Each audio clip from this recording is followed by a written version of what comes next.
આણંદના ભાજપના અગ્રણીનો પુત્ર દારૂના નશામાં ઝડપાયો।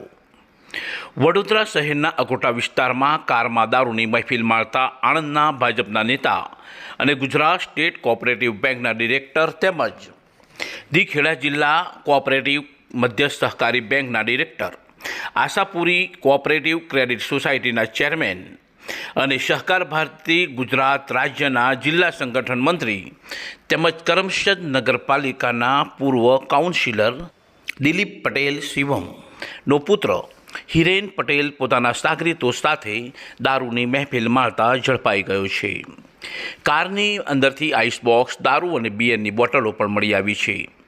આ ઉપરાંત અન્ય એક યુવકની દારૂ પાસે રાખવાના કેસમાં ધરપકડ કરવામાં આવી છે।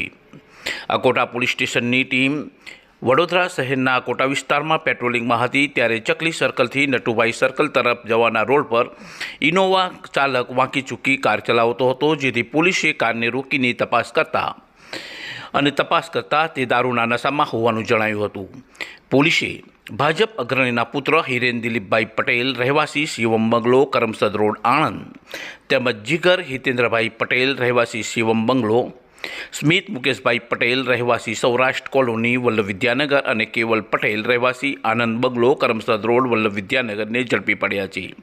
પોલીસે તેઓની વિરુદ્ધ દારૂબંધી ધારા હેઠળ ગુનો નોંધી કાયદેસરની કાર્યવાહી કરી છે, જ્યારે કેવલ પટેલ વિરુદ્ધ પોલીસે દારૂ રાખવાનો કેસ કર્યો છે।